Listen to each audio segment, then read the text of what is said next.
Fala, galera.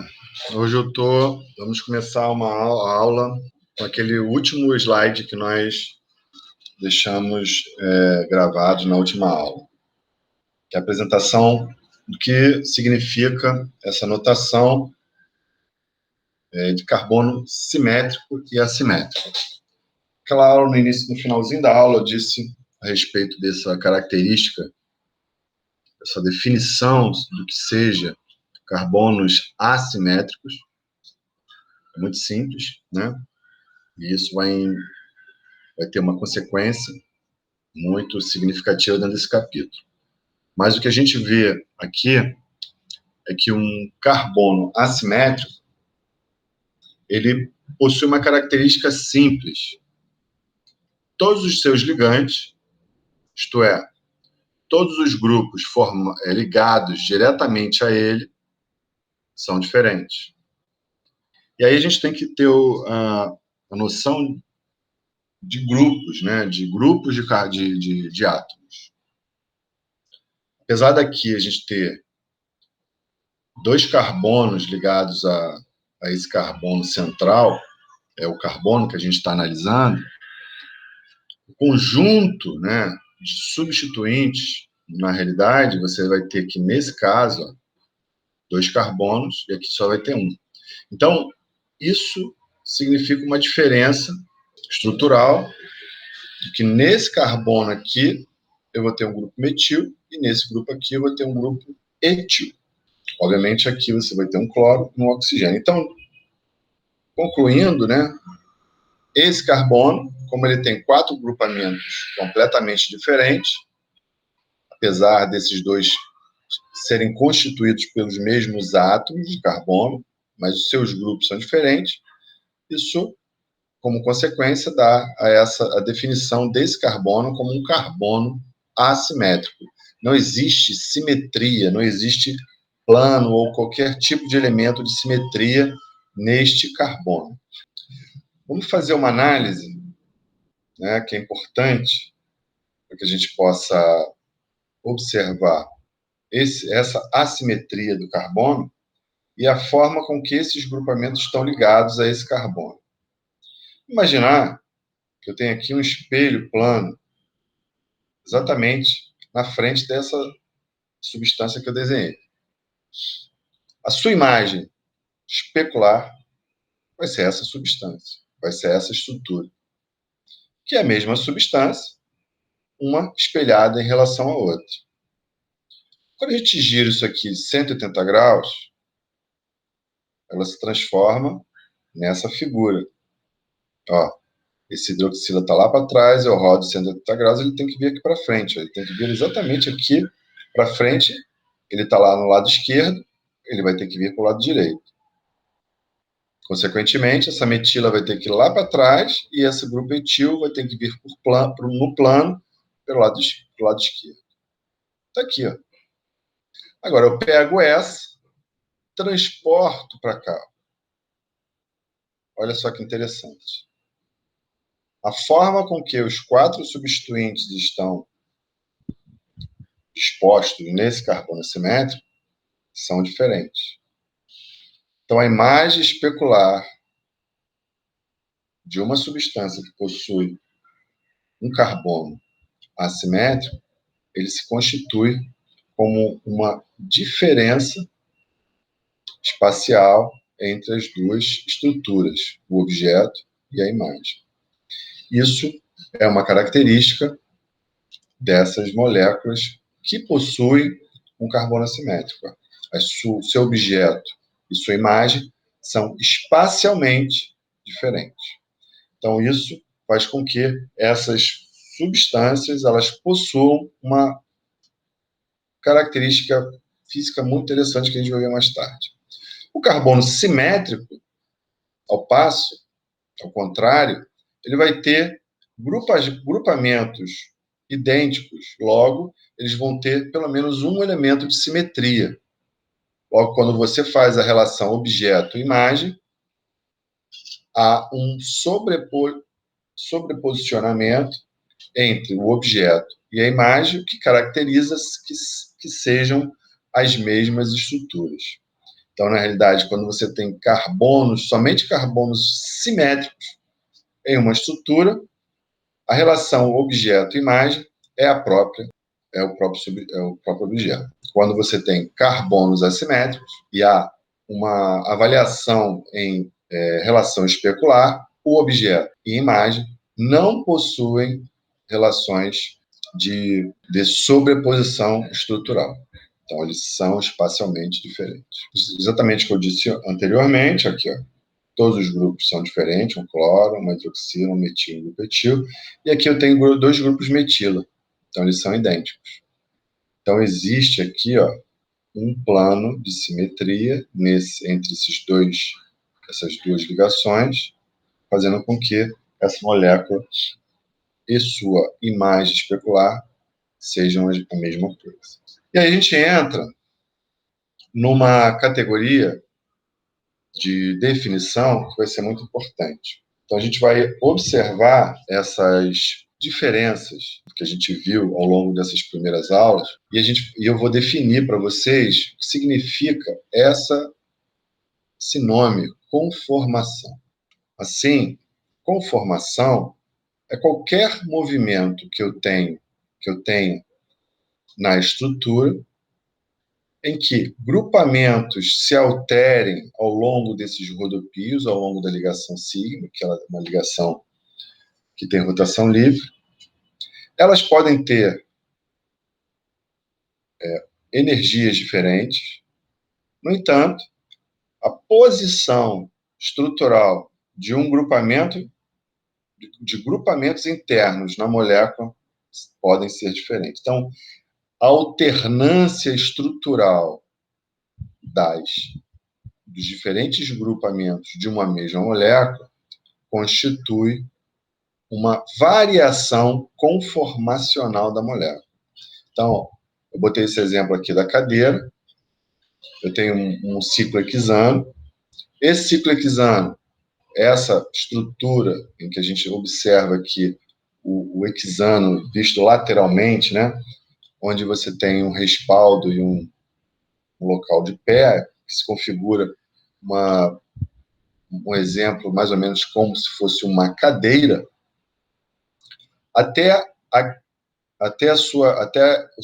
geração de um conforme, de uma cadeia estrutural, que é chamada de bote, ele vai alterando todas as suas ligações, passando por esse conforme twist, até o bote. Se vocês prestarem atenção, a diferença entre essa estrutura e essa, que aqui se constitui um exemplo, um conforme de cadeira, e aqui um bote, é apenas a posição das ligações em relação às outras. Aqui a gente pode notar que os dois bicos da estrutura do hexano, do ciclo hexano, estão para lados diferentes, e nesse caso aqui eu tenho para o mesmo lado. Então a gente observa que a conformação dessas duas estruturas é diferente. No entanto, não houve modificação estrutural significativa, como quebra de ligação, como separação de heteroátomos, enfim. Houve apenas uma mudança rotacional na estrutura a ponto dela mudar a sua conformação. Ela não muda nenhum tipo de propriedade química, ela muda, sim, o nível energético.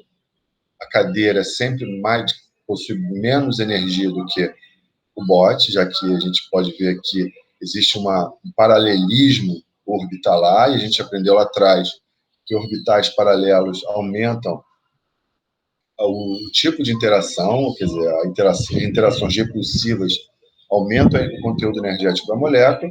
Logo, essa estrutura, esse conforme, o embote, é muito mais energético do que o de cadeira. Aí a gente aqui observa o movimento que há entre as posições desse hidrogênio do carbono da frente e os hidrogênios do carbono de trás. Mesma coisa. Então, concluindo, conformação é um arranjo espacial, né, uma molécula de constituição definida. Ela gira seus grupos, seus grupamentos, e cada agrupamento desse girado vai gerar como se fosse uma fotografia. Se a gente pudesse medir a energia de cada fotografia, a gente vai ver que essa energia conformacional, é diferente, dada as interações orbitalares e de grupos. Uma palavra que é muito parecida, mas que é completamente diferente, é a configuração. Se no slide anterior a gente alterava a conformação estrutural, a configuração a gente não tem como alterar, já que a configuração é a forma com que grupos substituintes em um carbono assimétrico estão ligados de forma irreversível. Obviamente, existem situações em que essa reversibilidade ocorre, mas aí ocorrerá uma reação, ocorrerá uma quebra de ligação. Então, para que vocês possam entender um pouquinho o significado da configuração, eu vou analisar esse carbono assimétrico aqui, ó.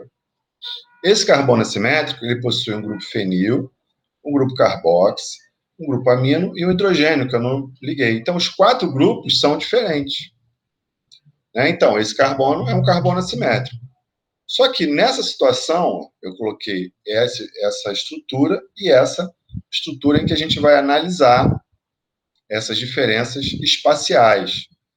Nessa estrutura aqui, o grupo amino está para frente do plano do slide, e esse aqui, o grupo amino, está para trás. Naquele tipo de análise que nós fizemos lá atrás sobre carbonos assimétricos. Se a gente colocar esse grupo aqui sobre ou de frente para essa molécula, a gente vai ver que uma possui relação espacial, uma relação especular em relação à outra. E a gente viu lá atrás que, quando a gente tem moléculas com carbonos assimétricos, eles têm relação especular, as suas estruturas não são sobreponíveis. Logo, nós vamos ter carbonos assimétricos ligados de maneira diferente. Isso, concluindo, cada configuração desse carbono assimétrico nessas estruturas serão diferentes. Então, a configuração desse carbono assimétrico é diferente da configuração desse outro carbono assimétrico da sua imagem especular. Daí a razão deles não conseguirem se sobrepor. Configuração, ela caracterizada, ela é definida como a forma e a disposição de cada grupo ligado a esse carbono assimétrico. E essa propriedade, ela não altera.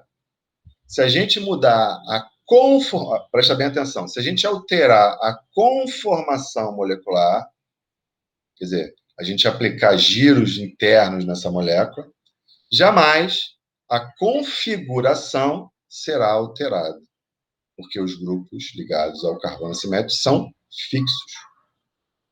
Então, eu tenho aqui a L-fenilalanina e a D-fenilalanina. São 2 aminoácidos, cuja configuração é diferente.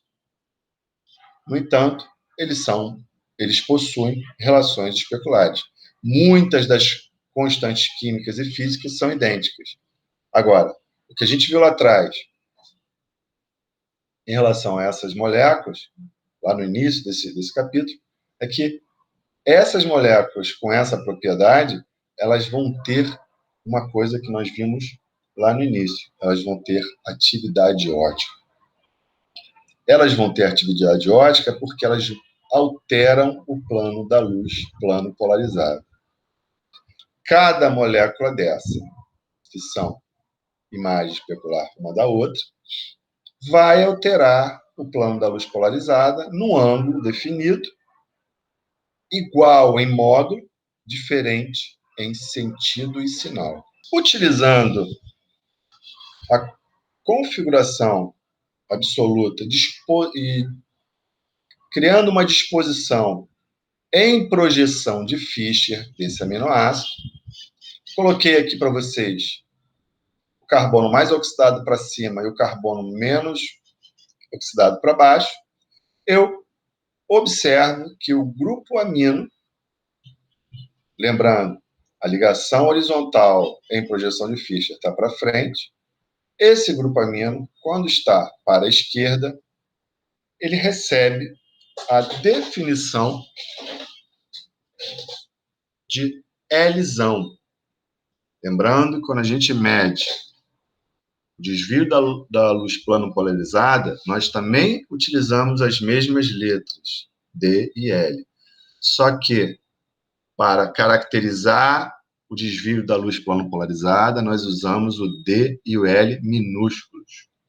Para a gente caracterizar a configuração, o tipo de configuração de aminoácidos e de açúcares, nós vamos utilizar as letras D e L maiúsculas. Logo, se o grupo amino, que é o grupo prioritário, está para a esquerda, esse grupo, essa estrutura da fenilalanina, vai receber a letra L, ao passo que, se ele estiver à direita do carbono assimétrico em Fischer, ele vai receber a letra D. Quando a gente utiliza a estrutura de Fischer para determinar a configuração desse centro e dá a elas na nomenclatura D e Lzão, Lzão, Dzão, a gente está dizendo que o grupo amino da fenilalanina está para a esquerda e a D, o grupo amino, está para a direita. Lembrando que dúvidas a gente vê depois. E a gente entra num tipo de análise que é a determinação da configuração. Antes, nós vimos a configuração D e L, que a gente tinha a observação dos grupos ligados, dos grupos de prioridade ligados ao carbono assimétrico. Então, era uma configuração que a gente chama de D e L. Aqui, agora, a gente vai falar sobre configuração absoluta e configuração relativa. Configuração absoluta, ela vai estar ligada diretamente ao centro assimétrico e como esses grupamentos estão dispostos. E aí criou-se, né, uma nomenclatura especial que é chamada nomenclatura RS. Existe uma grande metodologia para caracterizar esse tipo de nomenclatura. E a gente vai ver isso mais detalhadamente numa aulazinha que eu vou dar para vocês, bem específica, sobre nomenclatura RS. Ok? Então, até a próxima aula.